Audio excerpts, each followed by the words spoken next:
Ating simulan ng umaga ng mga balitang dapat nating malaman sa 774 Balita Ngayon. 30 minutong pag-uulat ng mga impormasyon at pangyayari sa loob at labas ng bansa. 774 Balita Ngayon. Kasama sina Joel Malasakit Mangorospe at Darlene Olanyo. Kasama ang buong puwersa ng 774 News Team. 774 Balita Ngayon. Sa himpilang pinagkakatiwalaan sa balita at serbisyo publiko. DWWW 774, your ultimate news and music radio. At ngayon, narito ang inyong tagapagbalita.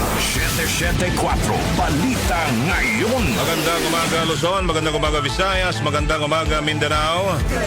At sa lahat po ng mga nakatutok na sa DWWW 774 at ganoon din sa 107.9 DWHT-FM sa Dagupan City. Mga nanonood po sa atin sa Facebook Live at sa YouTube. Ganoon din po sa ating mobile app. Araw ho ng Biyernes, June 20, 2025. Narito na ang 774 Balita Ngayon. 774 Balita Ngayon. At ating headlines. Benefit package para sa mga post-kidney transplant patient, pinalawag pa ng PhilHealth. Department of Health binalaan ng publiko laban sa mga peking bakuna laban sa rabies. Nasa 29 na high-ranking officials ng PNP isinilalim po sa balasahan Police Brigadier General Romeo Macapas, itinalaga bilang bagong hepe ng PNP CIDG. Mga nalululong sa scatter, maaaring ipaban sa PAGCOR ayon po yan sa Malacanang.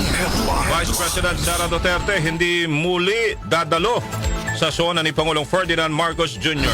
Paghahanda sa lindol dapat isagawa sa buong bansa, hindi lamang sa Metro Manila ayon sa OCD. Sa Metro News naman, Benny Abante dineklara ng COMELEC 2nd Division na nanalong kongresista sa 6th District ng Maynila. Sa Technology News, sa DOST mag-invest ng 2.6 billion pesos para sa mga AI project hanggang 2028. At sa lifestyle news po natin, Pilipinas most emotional country sa buong mundo ayon sa isang pag-aaral. Sa atin namang music trivia, kaarawan ngayon ng Canadian singer na nagpasikat ng mga kantang I Just Fall in Love Again at Just Another Woman in Love. Sino siya? Alamin. At sa balitang kakaiba, pinakamaliit na violin sa buong mundo. Kailangan gamitin ng microscope para makita. Alright. Alas 6:40 na po ng umaga. Kami ho yung mga tagapagbalita, Joel Malasakit Mangorospe. At Darlene Olanyo. At sa detalye ng mga naglalagab live at totoong mga balita. 774 Balita Ngayon. Pinamanahan po ni Pangulong Ferdinand Marcos Jr. ang paglulunsad ng expanded benefit package para sa mga post-kidney transplant patient. Ayon sa Pangulo, sa ilalim ng bagong package benefits para sa mga kidney transplant patient, sasagutin na rin ng PhilHealth ang gamot para sa mga bata at nakatatanda na tumanggap ng bagong kidney. Kabilang dito ang immunosuppressive medications, drug prophylaxis o antibiotic at gasto sa pagpapalaboratorio.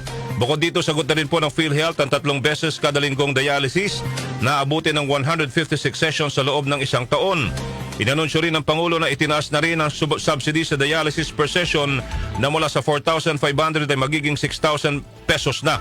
Nananawagan naman ang Pangulo sa publiko na lalo sa mga bata na maghinay-hinay sa pagkain ng mga matatamis dahil nagiging sanhi ito ng sakit na diabetes na nagiging dahilan naman ng pagkakaroon ng chronic kidney disease o CKD.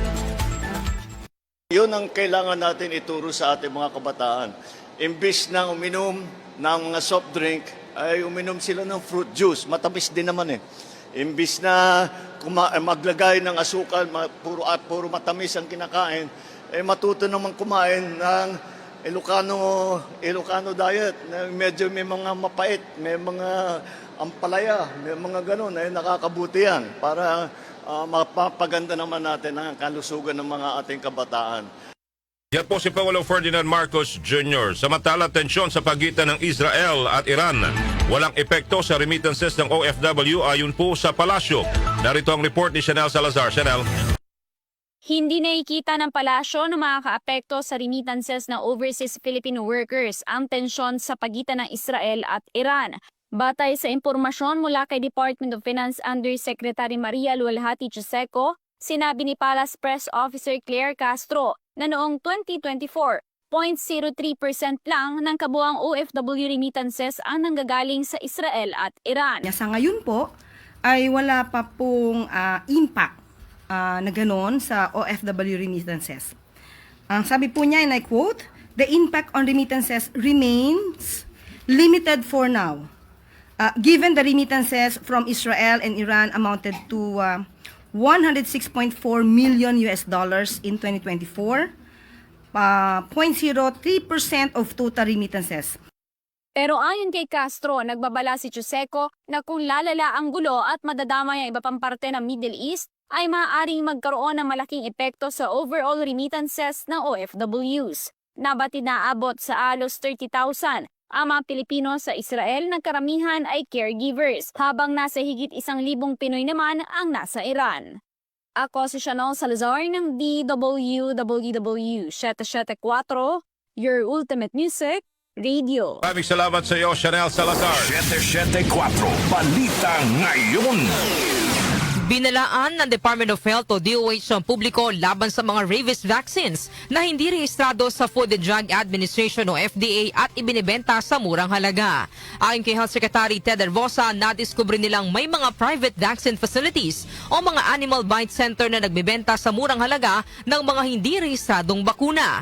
Itinuturing ng DOH na smuggled ang naturang mga bakuna dahil hindi ito nakarehistro sa FDA. Sinabi ni Herbosa na dahil hindi dumaan sa pagsusuri ng FDA, posibleng hindi maging epektibo ang bakuna dahil posibleng peke ito o hindi sapat ang dose.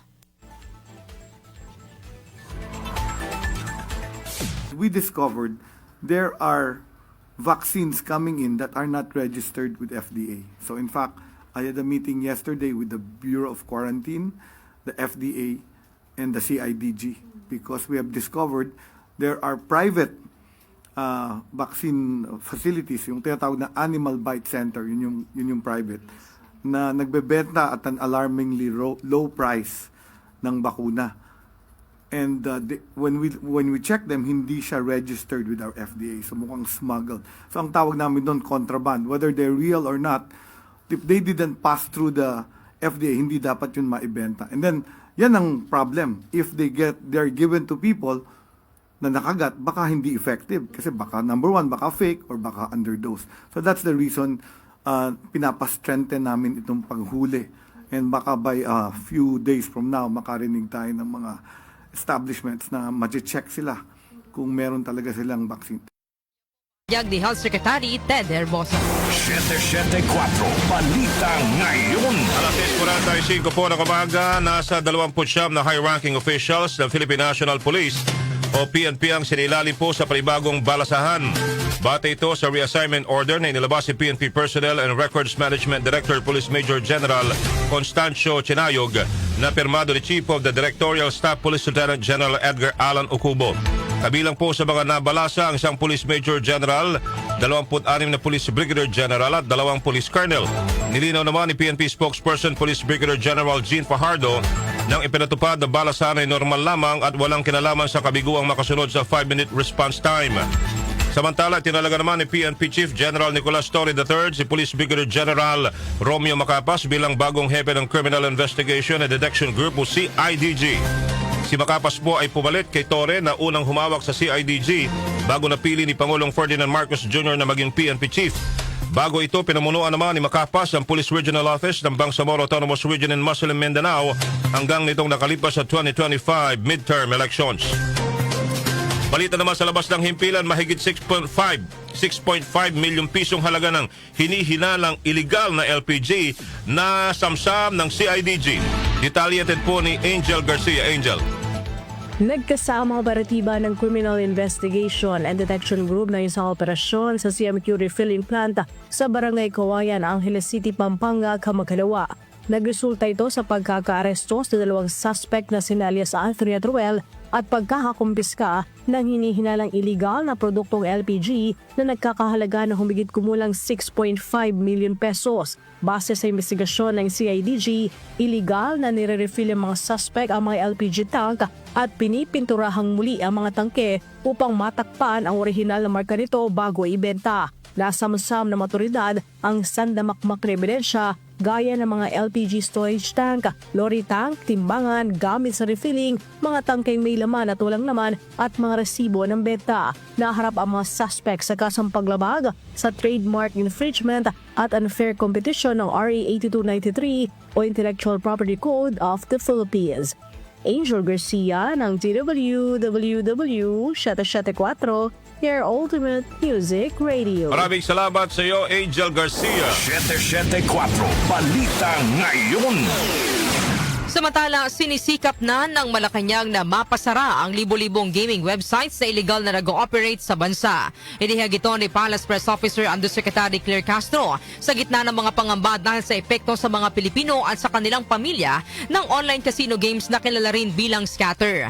Ayon kay Castro, ang scatter ay isang lisensyadong gaming website na mayroong mga panuntunan para maiwasan ang pagka-addict sa sugal ng mga naglalaro nito. Sinabi naman ni Castro na maaaring ipaban ng isang pamilya ang kanilang kaanak na nalululong na sa scatter. Inihag ni Castro na maaaring magsumite ng formal request sa PAGCOR ang pamilya ng sinumang individual upang ito ay mabana sa mga pasugalan.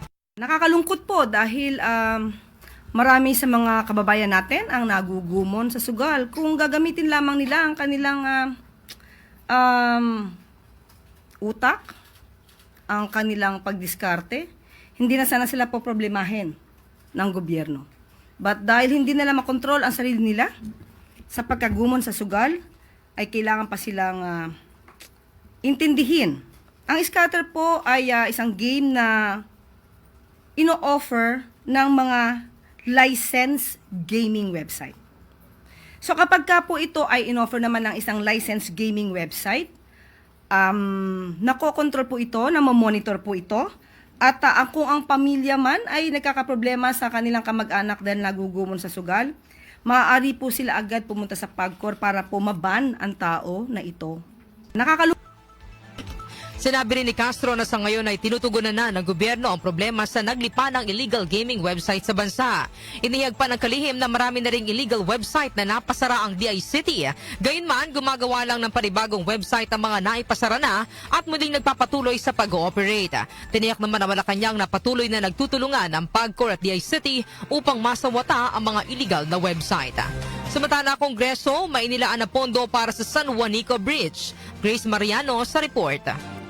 Binigyang diin ni House of Representatives spokesperson Attorney Princess Abante na mula noong 2018 ay mayroon ng pondo para sa rehabilitasyon at maintenance ng San Juanico Bridge. Ayon kay Abante, bahagi ng advokasya ni House Speaker Ferdinand Martin Romualdez na magkaroon ng tuloy-tuloy na pondo ang mga programa at proyekto kasama ang pagmentena at rehabilitasyon ng San Juanico Bridge. Tugon nito ni Abante sa patutsada ni Senator Amy Marcos na pangpintura lamang ang halagang inilaan para sa San Juanico Bridge. Bunsod nito ay tahasa namang tinanong ni Abante si Senator Marcos kung ano ang naging ambag nito sa rehabilitasyon ng San Juanico Bridge bilang senador na may tungkulin na ayusin ang budget ng bansa. Part of his advocacy to ensure na may akmang mga pondo para sa mga programa at proyekto sa kanyang pinaglilingkuran. Makikita natin na tuloy-tuloy naman ang naging budget allocation para sa San Juanico Bridge for its maintenance, rehabilitation. Siguro, si Senator Amy, since she is very much concerned, talangan din natin tanongin, ano naging ambag niya bilang senador na kasama naman sa tungkulin niya ang pag-ayos ng budget ng bansa dun sa pangangalaga ng San Juanico Bridge. Yan ang pahayag ni Attorney Princess Abante. Ito si Grace Mariano para sa DWWW 774, your ultimate music radio. Maraming salamat, Grace Mariano. 774 Balita Ngayon. 8 minuto na lamang po bago alas 7 ng umaga, si Bapa naglalagab live na balita. Sa ikalawang pagkakataon ay hindi muli dadalo si Vice President Sara Duterte sa State of the Nation Address o sona ni Pangulong Ferdinand Marcos Jr. sa July 28. Ayon kay House Secretary General Reginald Velasco, nakasad ito sa liham mula sa Office of the Vice President at tugon sa ipinadala nilang formal na imbitasyon para sa SONA. Sinabi ni Velasco na walang rason na ibinigay ang OVP kung bakit hindi dadalo si VP Sara sa ika-4 na SONA ng Pangulo. Sa kabila nito ay tiniyak ni Velasco na maglalaan pa rin ang Kamara ng Upuan at holding area para kay VP Sara at sa kanyang staff sakali magbago ang isip nito. Ilang bagong senador sang-ayon na ituloy sa 20th Congress ang impeachment trial laban kay Vice President Sara Duterte. Conde Batak sa detalye. Pabor ang ilang mga bagong halal na senador na ipagpatuloy sa 20th Congress ang impeachment trial laban kay Vice President Sara Duterte. Naniniwala si incoming Senator Kiko Pangilinan na continuing body ang Senado kaya maaaring ituloy sa 20th Congress ang paglilitis sa Vice-Presidente. Binigyang diin ni Pangilinan na tungkulin nilang litisin at desisyonan ang impeachment case at sumailalim sa proseso habang sinusuri ang mga ebidensyang ipepresenta ng prosekusyon at depensa. Ganito rin ang posisyon ni incoming Senator Erwin Tulfo na dapat ituloy at dinggin na lang sa susunod na Kongreso ang impeachment kay VP Sara upang mawala na rin ang mga agam-agam ng publiko. Sinabi ni Tulfo na kung sa huli ay hindi naman guilty si VP Duterte ay makakapagdesisyon sila na i-dismiss na ang kaso, subalit kung may didiin siya na mga ebidensya ay wala na silang choice kundi tuluyang patalsikin sa pwesto ang Vice-Presidente. Continuing body ang Senate, therefore the 20th Congress, as jurisdiction has been established and acquired sa 19th Congress, it will carry over to the 20th Congress. So we have to go through the process. Kung meron silang ebidensya, ilabas nila at tayo ay magpapasya. Understand ko siya, tingin na lang sa Congress. Para ilatag at sa tao, di ba? Para mawala din yung agam-agam. I believe even the camp of the VP wants na, sige, we're ready, we'll fight. We're not hiding anything. Parang ganun yung message ng Office of the VP. We have nothing to hide. So why? If there's nothing to hide, then let's go. At yan ang magkasunod na pahayag ni incoming Senator Kiko Pangilinan at incoming Senator Erwin Tulfo. Conde Batak ng DWWW 774, your ultimate music radio. Maraming salamat sa iyo, Conde Batak. 774 Balita Ngayon. Iginiit ng Office of Civil Defense na hindi lamang ang Metro Manila ang dapat maganda sa banta ng lindol, kundi ang buong bansa. Sa ginanap na ceremonial pressing of the button para sa second quarter nationwide simultaneous earthquake drill o NSED kahapon sa Dipolog City, sinabi ni OCD Administrator Undersecretary Ariel Nepomuceno na bahagi ng estratehiya ng kanilang ahensya ang pagsasagawa ng malawakang earthquake drills sa labas ng National Capital Region o NCR. Anya, layo nitong masanay ang mga nasa probinsya na harapin ang posibleng pagtama ng malalakas na lindol. Sinabi ni Nepomuceno na batay sa datos ng PHIVOLCS, mayroong 6 na aktibong trenches at 174 fault system sa buong bansa kung saan tumama na ang ilang malalakas na lindol sa Abra sa Luzon, Bohol sa Visayas at ilang bahagi ng Mindanao tulad ng Davao at Cotabato na patunay na walang ligtas na rehiyon sa ganitong uri ng sakuna. Dire-diretso nyo po yung drills. Huwag niyong hintayin ang national government to do this for you. Mas maganda kayo mismo kung if you can do that quarterly on your own. Ang duck cover and hold ay isa lamang yan sa ating kailangan matutunan, subalit marami tayong dapat gawin, including engineering solution. So yun po, this is the reason why we have brought the NSED outside Metro Manila. Pahayag ni OCD Administrator Ariel Nepomuceno. 774 Balita Ngayon. 4 na minuto na lamang po bago alas 7 ng umaga. Kami pa rin po yung mga tagapagbalita, Joel Malasakit, Man Gorospe. At Darlene Olanyo. At iba pa ang naglalagab live at totoong mga balita. Metro News. Metro News. Sa Metro News natin, idineklara ng COMELEC 2nd Division si Bienvenido Benny Abante bilang panalong kongresista sa 6th District ng Maynila sa nagdaang 2025 midterm elections. Ang pasyang ito ng COMELEC ay tugon sa inihaing petisyon ni Abante na nagpapabasura sa kandidatura ng kanyang katunggali na si Luis Joey Chua Uy dahil sa questionabling Filipino citizenship nito. Sa desisyong nilabas ng COMELEC, nakasada si Uy ay nagbigay ng maling impormasyon sa kanyang Certificate of Candidacy nang ideklara nito na siya isang natural-born Filipino citizen. Napagalaman ng COMELEC na si Uy ay at most a naturalized citizen at sa makatuwid ay hindi kwalipikadong tumakbo bilang kongresista sa ilalim ng Section 6, Article 6 ng 1987 Constitution. Gayunman, nilinaw ni COMELEC Chairman George Garcia na hindi pa pwedeng iproklama si Abante bilang nagwaging kongresista hanggat hindi pa pinal ang desisyon. Ayon kay Garcia, may 5 araw pa si Uy upang maghain ng apela sa naturang desisyon. Foreign exchange rates. Foreign exchange rates. Narito na ang update sa ating foreign exchange rates.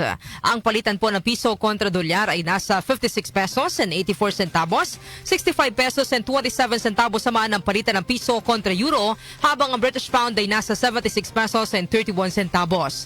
Ang palitan naman ng piso kontra Saudi Real ay nasa 15 pesos and 15 centavos, habang ang Japanese yen ay nasa 39 centavos.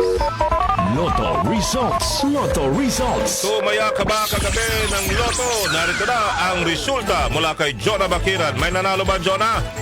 Narito na ang mga lumabas na winning combination sa Super Lotto 649 na binola kagabi June 19, 19, 33, 26, 18, 17 at 39. Kung saan walang nakapag-uwi ng 81 milyon. 897,783 pesos and 60 centavos. Ang bola naman sa Lotto 642 ay ang 2, 14, 16, 28, 22 at 30. Kung saan isa naman ang maswerteng nanalo ng 25 milyon, 51,343 pesos and 80 centavos na premyo. Tagasaan kaya? Ako po si Swerte Jonah ng Bakira na nanalo. nagsasabing huwag lang umasa sa bola. Jonah. Tumaya sa buhay para makajackpot ka ng tagumpay. Jonah, taga-Antipolo ba'y nanalo? Science and technology. Science and technology. DOST mag-invest ng 2.6 billion pesos para sa mga AI project hanggang 2028. Detalye po ihatid ni Rose May Miranda.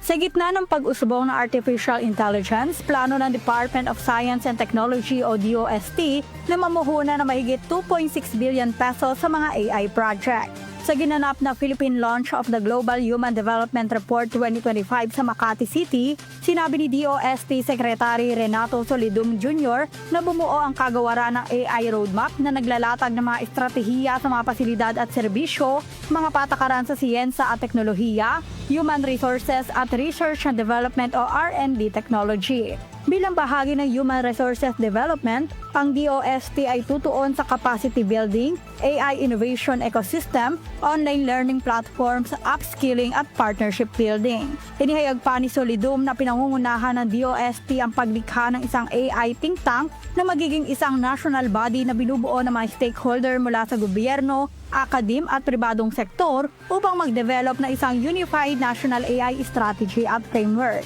Sinusunod ng DOST ang AI R&D Framework 2019 to 2029 nito na nakaangkla umano sa mga key pillar na kinabibilangan ng pambansang infrastruktura, pag-unlad ng talento at kasanayan, pananaliksik at datos at mga pulisiya at pakikipag-ugnayan sa stakeholder. Samantala, ibinahagi ni Solidum na sumuporta na ang DOST sa ilang mga proyekto na nakatuon sa AI at namuhunan na ang Pilipinas ng 1.4 billion pesos para sa AI R&D mula 2018 hanggang 2024. Kabilang sa mga pangunahing proyekto na kanilang sinuportahan ay ang Computing and Archiving Research Environment, isang high-performance computing facility na nagbibigay ng data storage at analytics sa mga local researcher, ang Philippine Sky Artificial Intelligence Program o Sky Pinas na gumagamit ng mga remote sensing application at big data upang suportahan ang isang sustainable at technology-based na monitoring system. Binanggit din ni Solidum ang Accelerated Earthquake Multi-Hazards Mapping and Risk Assessment Program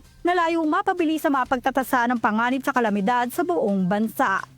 Manatiling may kaalaman sa agham at teknolohiya sa gitna ng pagiging moderno ng ating mundo. Ako si Rose May Miranda ng DWWW 774 Ultimate Music Radio. Maraming salamat, Rose May Miranda. Lifestyle News. Lifestyle News. Sa Lifestyle News naman, Pilipinas, most emotional country sa buong mundo. Ayon sa isang pag-aaral, Mika Fajardo sa detalye. Mika. Lumabas sa isang pag-aaral ng online platform at analytics site na World Visualize na ang Pilipinas ang pinaka-emosyonal na bansa sa mundo.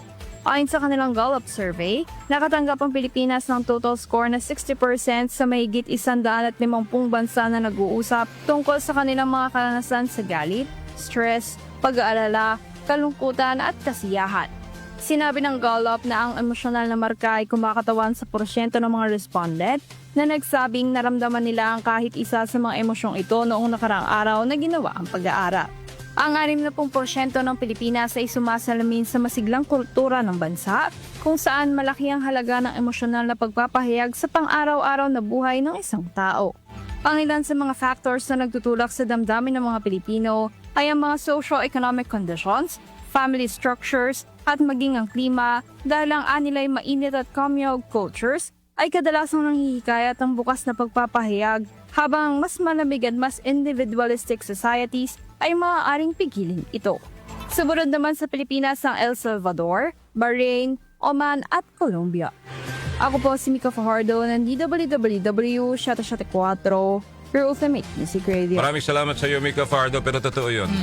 Very emotional ang Pilipino. Correct. At minsan, ang nagiging outlet, music. Yeah. Kaya kung sa music, partner, mas marami ang nakikinig sa mga love songs, yung mga mellow songs, than yung mga mabibilis. Makaka-relate sila eh. Tanungin mo yung mga nakikinig sa atin ngayon. Mas gusto nila yung ganun. Music Trivia. Music Trivia. Sa atin naman pong music trivia, kaarawan ngayon ng Canadian singer na nagpasikat ng mga kantang I Just Fall in Love Again. Wait, favorite mo yan. At Just Another Woman in Yan yung Love. kinakanta mo. Hindi ako to. Baka sample naman Hindi, dyan mamaya. Sino siya? Alamin po natin sa music trivia ni Kenny Gacosta. Blessed Friday morning, narito na ang hatid ko sa inyong music trivia. Ngayong petsa na ito, June 20, taong 1945, isinilang sa Spring Hill, Nova Scotia, Canada, ang country, pop, and adult contemporary singer na si Anne Murray o Morna Anne Murray sa tunay na buhay.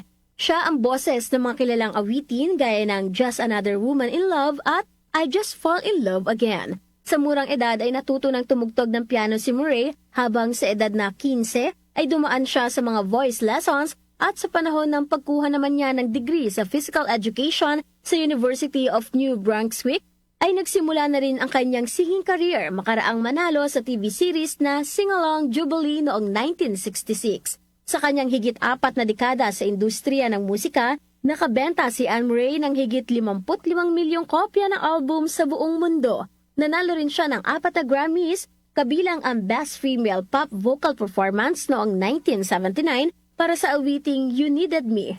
Si Murray din ang naging kauna-unahang Canadian female solo singer na nakakuha ng number 1 sa US charts at kauna-unahan din na nagkaroon ng gold record para sa kanyang signature song na Snowbird noong 1970.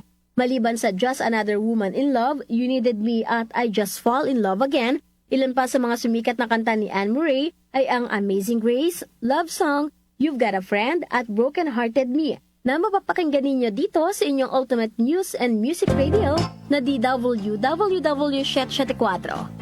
At yan, hatid ko sa inyong music trivia. Ako po si Kenny Gacosta. Maraming salamat, Kenny Gacosta. Yung pinakasikat niyang kanta, dalawa talaga yan. Ano yan? Yung You Needed Me. You Needed Me, tsaka yung Just Another Woman in Love. Just Another Woman in Love. Sabi niya. Balitang kakaiba. Ano? Just Another Woman. Pinakamaliit na violin sa buong mundo. Kailangan gamitan pa ng microscope para makita. Grabe naman mga imbentong ito. Kasama natin si Doc Justin. Doc! Yes, good morning, Joel at Darlene at lahat ng mga kanyusig natin. Magandang umaga sa inyo. Happy Friday. Matagumpay na nagawa ng mga scientists sa Loughborough University sa United Kingdom ang tinaguriang smallest violin in the world. Ang naturang violin ay mas manipis pa sa hibla ng buhok ng tao at kailangan gamitan pa ng microscope para makita. Gawa sa platinum ang violin na may habang 35 microns at lapad na 13 microns na mas maliit kumpara sa pangkaraniwang diameter ng hibla ng buhok ng tao na mula sa 17 hanggang 180 microns. Kung titingnan, mapagkakamalan mo itong drawing lang kasi sa totoong violin. Ayon sa mga eksperto, ginawa nila ang microviolin upang ipakita ang mataas na antas ng kanilang nanolithography system, isang makabagong teknolohiya na nagbibigay daan sa pagbuo at pagsusuri ng mga bagay na mas maliit pa sa isang cell ng tao. Ayun, ha? Oo, okay na yung violin, wag lang violence. Anyway, yan ang ating balitang kakaiba ngayong araw na ito. Ako si Doc Justin. Just out na ako. Thank you. Maraming salamat, Doc Justin. Paano mo tutugtugin yun? Kaya nga. Diba? Parang ang hirap. Paano? Siguro habang naka-microscope ka. Tsaka mo tutugtugin. Paano mo maririnig? Oo. Through microscope din. So, hindi siya pwedeng i-Bluetooth.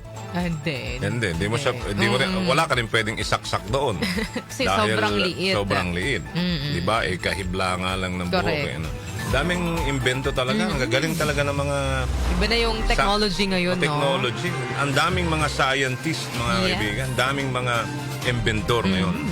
Kung halimbawa ikaw ay isang scientist, anong gusto mong invento? Mga gamot sa sakit na wala pang lunas. Iba ka talaga.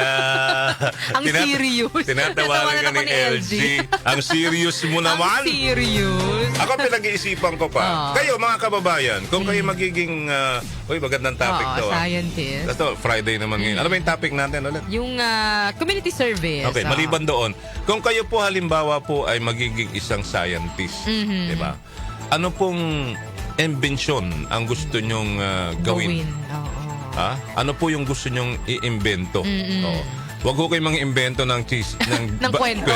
Fake news Masama po po yun. yun. Masama po yun. Ha? Okay, sige. So yan po ang kabuuan ng ating balita ngayong Biyernes. Mga kanyusik po naming mahal. Ang tanong!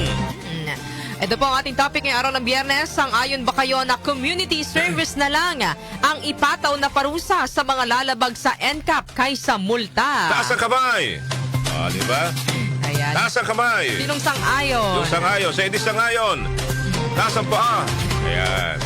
At maraming salamat. Ang balita natin ay magbabalik ko sa Lunes, mga kaibigan. Sa awan ng Diyos. Okay? Ito po ang programa natin. Kami ho ang mga naging tagapagbalita. Berlin Alanyo. Ako naman Joel Malasakit, Man Grospet. At ito po ang 774 Balita Ngayon. Alas 7, just na po ang tamang oras sa buong Kapuluan, mga kanyusik. 774 Balita Ngayon.